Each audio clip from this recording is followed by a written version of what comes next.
दिना झालेत, पण आम्ही कधीच अर्ज केला नाही असा शक्तीपीठ महामार्ग हे सरकार का करतंय? आता पात्रादेवीला परवा मी गोव्याहून येताना पात्रादेवीचं मंदिर बघायला गेलो.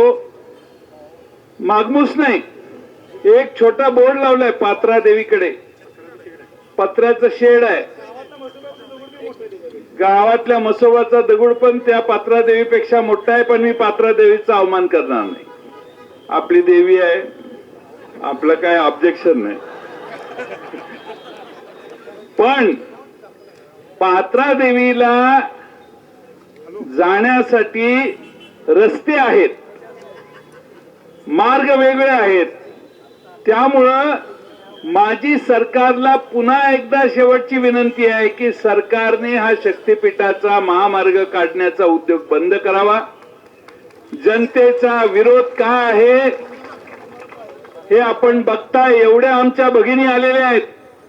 भगिनी कधी सहजासहजी रस्त्यावर येत नाहीत, पण त्यांच्या जमिनीला, त्यांच्या नवऱ्याच्या, त्यांच्या पोराच्या जमिनीला तुम्ही धक्का लावायला लागला म्हणून आज फक्त एवढ्याच महिला आल्या आहेत. कदाचित हे सतत पुढे जात राहिलं तर 10-20 महिला या ठिकाणी जिल्हाधिकारी तुम्हाला भेटायला येऊ शकतात. आज राज्य सरकारच्या समोरच्या समस्या काय आहेत? राज्य सरकारच्या तिथं आझाद मैदानात परवा उपोषण झालं. उपोषण शेतकरी करतो, महिला करतात, आमच्या अंगणवाडीच्या सेविका करतात, आमच्या विद्यार्थी करतात, लहान लहान वेगळे घटक करतात. पण कॉन्ट्रॅक्टरने या देशात कधी उपोषण आणि आंदोलन कधी केलेलं नव्हतं. आता या सरकारच्या विरोधात कॉन्ट्रॅक्टरांचं आंदोलन चालू आहे आझाद मैदानात. 90,000 कोटी रुपये कॉन्ट्रॅक्टरांची यांनी भागवलेले नाहीत. केलेल्या कामाचे मागच्या वर्षी आमदार फंडाची जी कामं केली त्याचे पैसे अजून आलेले नाही. नवीन आमदार फंड अजून आलेला नाही. हाय आपण ऑगस्ट महिन्यात.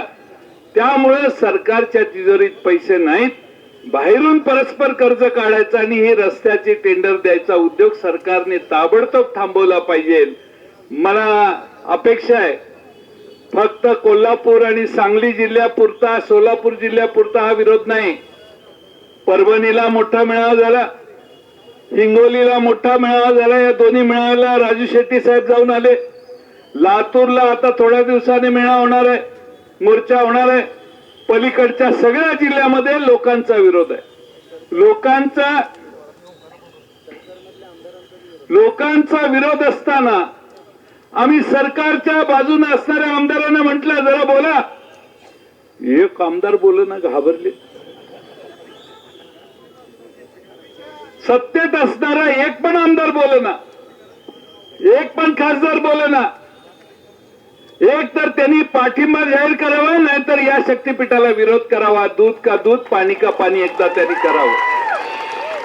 दोन्ही बाजूला राहण्याचा उद्योग बंद झाला पाहिजे. आज मित्रांनो, माझी आपणाला कळकळीची विनंती आहे, आपण एकसंघपणाने सरकारचा अतिरेक परतावून लावूया. मोजणी करायला जर मोजणी करायला जर सरकारी यंत्रणा आली तर तुम्हाला काय करायचंय माहिती आहे. सरकारने अलीकडे खास अधिकारी या जिल्ह्यात पाठवलेत आपलं मोडून काढायला. पण आपणही तेवढ्या ताकदीनं, इथं जेल फोडणाऱ्या वसंतदादांचा हा जिल्हा आहे. त्यामुळं सांगली जिल्हा महाराष्ट्रात सगळ्यात वेगळा जिल्हा आहे. त्यामुळं क्रांतिसिंह नाना पाटलांचं नाव घेऊन आम्ही या लढाईला सुरुवात केलेली आहे मगाशी या मोर्चाला. आणि म्हणून माझी तुम्हा सगळ्यांना विनंती आहे की आज आपण निवेदन देऊ, सरकारला पुन्हा जाग आणण्याचा प्रयत्न करू. सरकारने या बाबतीत पुनर्विचार केला पाहिजे अशी शेवटची एकदा विनंती या जिल्ह्याच्या वतीने करू. मोजायला, जमिनी मोजायला जर आलात, शेवटी कसं आहे, पैसे जास्त मिळणार, 50 लाख रुपये मिळणार, 80 लाख रुपये मिळणार. अरे ते वर्षभरात संपतात. त्या समृद्धी महामार्गात लोकांनी पैसे घेतले, पैसे संपले. आता पोरांनी उद्योग काय करायचा, बापाने उद्योग काय करायचा हा प्रश्न पडलेला आहे. आणि त्यामुळं आपल्याला शेतीशिवाय दुसरं काय माहित नाही. शेअर मार्केटमध्ये पैसे गुंतवायचं ज्ञान आपल्याला नाही, येणाऱ्या पैशाचा विनियोग कसा करायचा याचं आपलं नियोजन नसतं.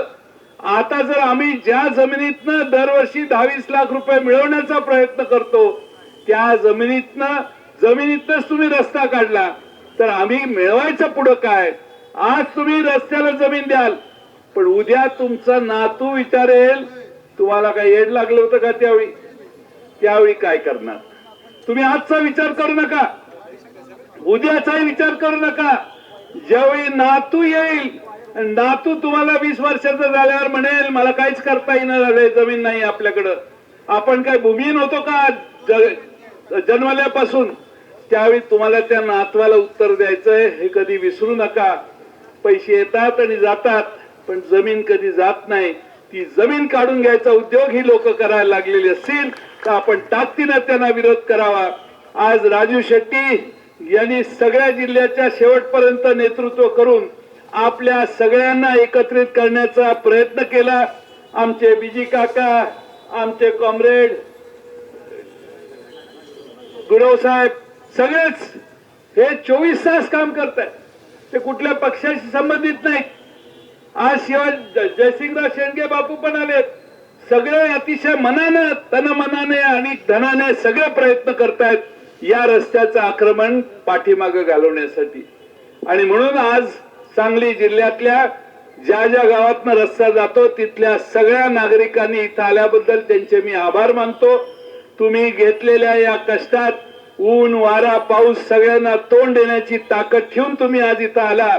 आज सरकारला जाग आणण्यासाठी जे तुम्ही खस्ता खाल्ल्या त्याचं फळ नक्की आपल्याला मिळेल असा विश्वास बाळगतो. तुम्ही सगळ्यांनी जिद्द सोडू नका, गावाच्या गाव एक करा. गावात कुणी मोजणीसाठी आत येणार का नाही याचा निर्णय गावाने करा.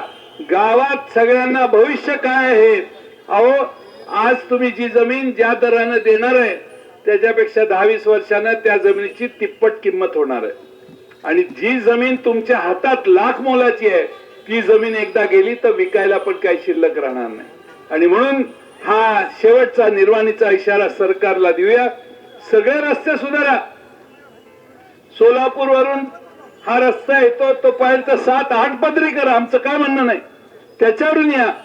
पण या नागपूर पासून रत्नागिरीपर्यंत गोव्यापर्यंत रस्त्याच्या व्यवस्था असताना वेगळी व्यवस्था निर्माण करू नका, एवढीच. आणि मगाशी आमच्या खासदार साहेबांनी सांगितलं पंढरपूर पासून रस्ता लांब नेला, तुळजाभवानी पासून रस्ता लांब नेला, मग हे शक्तीपीठ कसं काय?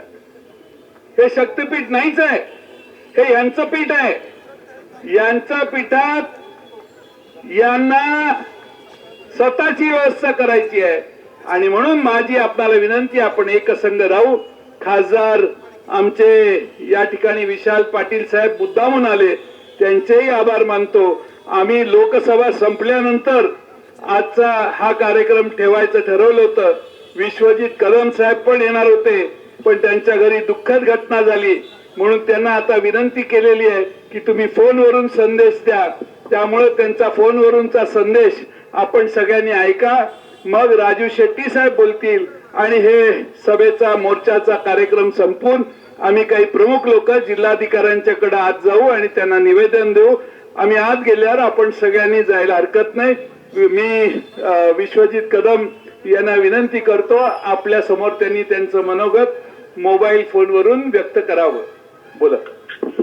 नमस्कार, धन्यवाद जयंतराव पाटील साहेब, आदरणीय राजू शेट्टी साहेब, आपल्या सांगली जिल्ह्याचे लोकप्रिय खासदार सन्मान्य विशालदादा पाटील, उपस्थित जानकर साहेब आणि सर्वच तमाम शेतकरी, सांगली जिल्ह्यातले नागरिक, कोल्हापूरचे नागरिक, मला वाटतं आदरणीय बंटी पाटील साहेब तिथं उपस्थित होते या मेळाव्यासाठी. मी प्रथमतः व्यक्तिशः माझ्याकडून आपल्या सर्वांची दिलगिरी व्यक्त करतो की आजच्या या मोर्चाला, भव्य दिव्य शेतकऱ्यांच्या लोकांच्या मोर्चासाठी, शक्तीपीठच्या विरोधातल्या मोर्चासाठी मी येऊ शकलो नाही. आमच्या कुटुंबात दुःखद घटना 2 दिवसापूर्वी घडल्यामुळे आणि आज रक्षा विसर्जनचा कार्यक्रम असल्यामुळे मला येणं उचित नव्हतं. आमच्या पलूस आणि कडेगाव तालुक्यातले कार्यकर्ते लोक या मेळाव्यासाठी उपस्थित आहेत, परंतु मी फार काही लांबलचक भाषण बोलणार नाही कारण मोबाईलवरनं बोलतोय. 100% हा शक्तीपीठ हा शेतकऱ्यांच्या लोकांच्या हिताविरोधातला आहे. कारण आपल्या बागायत क्षेत्र, सुपीक जमीन त्याचं प्रचंड मोठं नुकसान शेतकऱ्यांचं लोकांचं होत आहे. गरज नसलेला, कारण नसताना हा शक्तीपीठ महामार्ग याचं अलाइनमेंट 2-3दा बदलून शासनाने लोकांची, शेतकऱ्यांची घोर फसवणूक केलेली आहे. सातत्याने आम्ही लोकप्रतिनिधी, आमदार असू, खासदार असू, आम्ही राज्य शासनाला विनंती करत होतो की ह्याचं अलाइनमेंट करत असताना स्थानिक लोकांना, स्थानिक लोकप्रतिनिधींना विश्वासात घेऊन करा, जेणेकरून लोकांचं नुकसान होणार नाही, शेतकऱ्यांचं नुकसान होणार नाही. तर तसं काही झालं नाही आणि अचानकपणे हा शक्तीपीठाचा महामार्ग आता आपल्यावर लादला जातोय. निश्चित स्वरूपात ह्या बाबतीत आम्ही सभागृहात, विधानसभेत, लोकसभेत आपले खासदार विशालजी पाटील, जयंतराव पाटील साहेब सभागृहात असतील, आम्ही सगळ्यांनी या बाबतीतला आमचा आवाज अत्यंत खंबीरपणे लोकांच्या बाजूने उठवण्याचं काम केलेलं आहे. परंतु आता ही लढाई रस्त्यावर उतरून आपल्याला लढावी लागेल असं चित्र दुर्दैवाने आपल्याला पाहायला मिळतं. एकजुटीने, एक दिलाने, ताकदीने आपण या गोष्टीसाठी, शेतकऱ्यांच्या न्याय हक्कासाठी लढूयात. शेतकऱ्यांच्या पोटावर पाय ठेवून कुठलीही विकास कामं करणं हे कुठल्याही राज्य सरकारला आणि पक्षाला हे शोभणारं नाही. आणि म्हणून या मोर्चासाठी उन्हातानाचं, पावसाचं आपण सगळे लोक लांबून या मोर्चासाठी आलात. मी सगळ्या लोकांचं, कार्यकर्त्यांचं, शेतकऱ्यांचं मनापासून आभार मानेल आणि आम्ही या लढाईत तुमच्या सोबत खांद्याला खांदा लावून सर्व स्तराने आम्ही तुमच्या सोबत उभा आहोत. आदरणीय राजू शेट्टी साहेबांचे मनापासून मी आभार मानेल की त्यांनी हा याचा चांगला पुढाकार घेतलेला आहे आणि आम्ही सगळेजण आपल्या शेतकऱ्यांच्या सोबत उभे आहोत. एवढंच मनोगत व्यक्त करतो. धन्यवाद. जय हिंद, जय महाराष्ट्र. आता माननीय राजू शेट्टी साहेबांना